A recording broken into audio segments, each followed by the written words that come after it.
All right, now that we've gone through the concepts from compound inequalities and absolute value equations, we can look at some of the examples, and you can try some of the U-triads.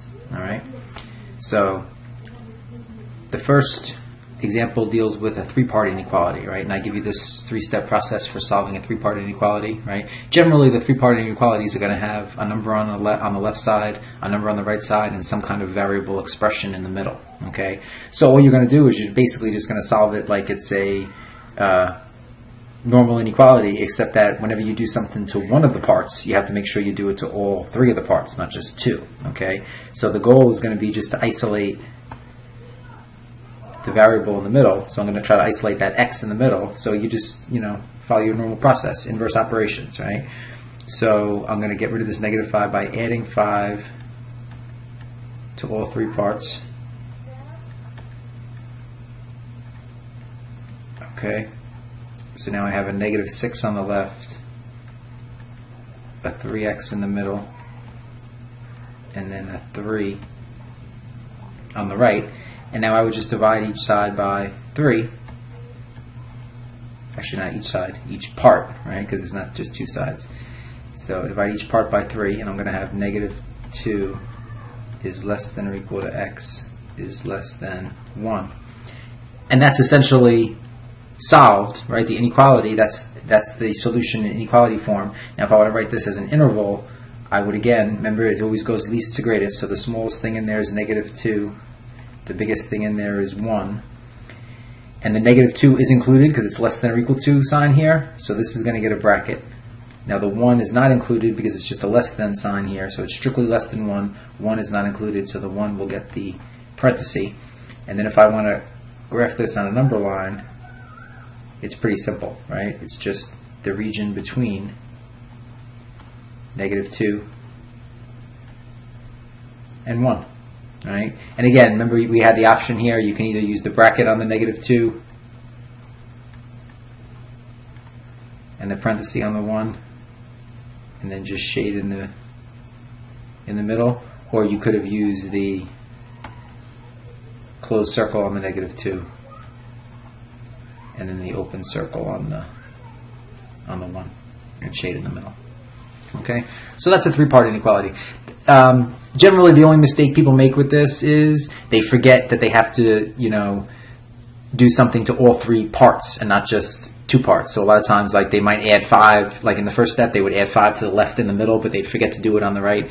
So you just got to make sure that when you solve those, you do something to all three parts. Okay?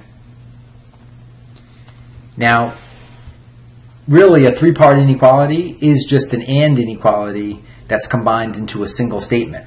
Okay, so the second example here is an actual AND inequality, which is basically just two simple inequalities connected with the word AND. All right, so I have a process for solving these also. Right, so we solve each inequality separately. Okay, so at the beginning we're just going to treat them like they're separate. So the left-hand one, 1 minus 7x is less than negative 48. I would subtract 1, and then I would get negative 7x is less than negative 49. And now I would divide both sides by negative 7. And again, as I wrote in the steps for the three-part inequality, you just got to be careful. When you divide by a negative or multiply by a negative, the sign has to switch. So this less than is going to become greater than. So the first one is x is greater than 7. And remember, these were connected by the word AND. So now I got to solve the other one. And the other one, similar process, right? Get rid of this 1 by subtracting 1. So I would have 3x is less than or equal to negative 10. And now here I'm just going to divide by a positive 3. So I don't have to switch the sign. So this is just going to be x is less than or equal to negative 10 thirds. Right, so I have x is greater than 7 and x is less than or equal to negative 10 thirds. Now, what you can do with this is now combine this into a single three-part inequality, right? Because what you got to remember is x is greater than 7. You could write this as 7 is less than x, right? And x is less than or equal to negative 10/3. Now, if you think about this, this shouldn't make sense, right? Because if we look at this one, actually, it might even be easier to realize why it doesn't make sense, right? Take a look at this. Can a number be both greater than 7 and less than or equal to negative 10/3 at the same time? I don't think so, right? And that's where my step 2 comes in, right? You see where it says graph both solutions above a number line? Let me try to do this on a number line, and I'll show you what I mean. My 2 important numbers here are negative 10/3, which is over here to the left, right? And then 7, which would be all the way over here on the right. Again, you don't have to put all the tick marks in the middle. It's just bottom line is, you know, negative 10/3 is to the left of 7. So now what would x is greater than 7 be? It would be an open circle on 7, and I would shade to the right, and x is less than or equal to negative 10/3 would be a closed circle on negative 10/3, and I would shade to the left. But now look at what step 3 says. The solution to the compound inequality is the area where the 2 solutions overlap. Now, do those 2 solutions there ever overlap? No. There's no area where this where x is greater than 7 and x is less than or equal to negative 10/3, there's no area that they have in common. So what that means is that this compound inequality, this actually has no solution, right? And sometimes the way that you will see that represented is with this symbol there, which is really the symbol for the empty set, which basically means, you know, there's no solution. Okay, so you can just say that this is no solution, or you can just write this symbol here, which is meaning the empty set, right? Because those 2 inequalities never actually overlap, right? Now, generally, the and inequalities, they don't always have no solution as their result. A lot of times, they end up being similar to the 3-part inequalities, where you end up with, you know, this kind of between answer, right? A single interval from one number to another number. This just happened to be the exception to that general rule, and there was actually no solution to the second one. Okay. Now, solving an OR inequality. An OR inequality now, you're going to start out the same way as the AND inequality, right? You're going to solve each inequality separately. Right? So in this one, negative x is less than 1. I would divide both sides by negative 1. And when I do this, it makes me switch this inequality sign. So this now becomes greater than negative 1. So x is greater than negative 1. And the other one, I'm going to solve by first subtracting 1. So I would have 5x is less than negative 11. And then I would divide both sides by 5. So I would end up with x is less than negative 11/5. So I have x is greater than negative 1, or x is less than negative 11/5. Okay? So this is my solution in inequality form. Right? So that's done. Now I'm going to graph both solutions above a number line again. Right? So lay out a number line. And this one you got to think about a little bit here first. Negative 1 and negative 11/5. Negative 11/5 is negative 2 1/5. So that's further to the left. So negative 11/5 would be over here. Negative 1 would be over here. So x is greater than negative 1 would be an open circle or a parenthesis on negative 1 and shade to the right.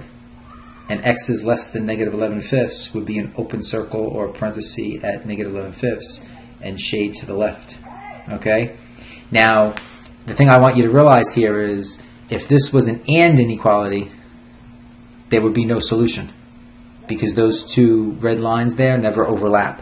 However, this is an OR inequality. Okay? So I've graphed both solutions above a number line. Now my solution is going to be the union of the 2 solutions.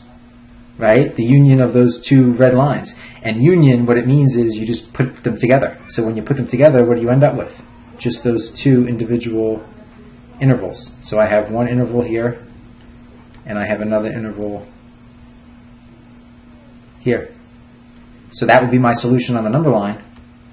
And now that I've written it on the number line, it makes it easier to write the interval notation, right? As in interval notation, this would just be, well, the left-hand interval goes from negative infinity up to negative 11/5, right? And again, open circle, parenthesis. And then I put this union symbol, right, between them. And then I go from -1, again, with a parenthesis, because it's an open circle, on to infinity, right? So again, I have my three solutions there: my inequality, my number line, and my interval notation. Okay, so that would be an OR inequality. So those were the three types of compound inequalities we had, right? The three-part inequality, the AND inequality, and the OR inequality. All right. Now the other section that we dealt with in this class was solving an absolute value equation, and this process I lay out for you here in the box at the top. You isolate the absolute value expression. It should be equal to a number greater than or equal to 0. Okay, so in this case, with example 4 here, we have, by absolute value expression, I mean this, right? The absolute value of 2x plus 6. So what you're doing at the beginning is you're treating that like it's the variable. So that's what you want to solve for. So how would you solve for that variable? You would get rid of the -3 and you get rid of the 8. So you get rid of the 8 first by subtracting 8 on both sides.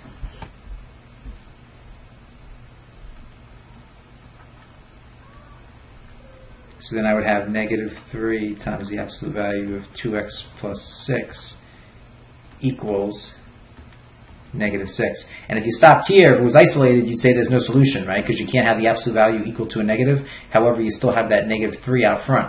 So that needs to be dealt with also. So you got to get rid of that by dividing each side by -3. And now when you do that, look what happens. Now you have the absolute value of 2x plus 6 is equal to +2, right? So step 1 is complete. It's isolated, and it is equal to a number greater than or equal to 0. 2 in this case, okay? So now I move to step 2, which says set up two equations. One in which the expression inside the absolute value is equal to the other side of the equation, and another in which it's equal to the opposite of the other side of the equation. So in other words, I take this 2x plus 6 out of the absolute value, and I set up two equations, one where the 2x plus 6 equals the 2, which is the other side of the equation, and one where the 2x plus 6 equals the opposite of that, which is -2. And again, we put the word OR between them, right? Because it could be this or it could be this, right? Because I think I had mentioned this in the concept video. If I wrote AND between those, it wouldn't make sense because you can't have both of those things occurring at the same time, right? 2x plus 6 can't equal 2 and -2 at the same time. But if it's OR between them, you can do it. All right. So now I just solve each of these the same way. Subtract 6 on both sides. So I've got 2x equals -4. And then divide by 2.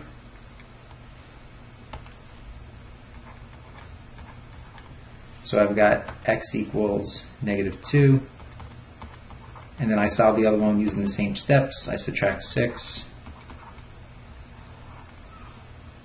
So I've got 2x equals -8. And then I divide 2. So I've got x equals -4. And if you just box both those answers, that's perfectly acceptable. But again, technically, it's one or the other.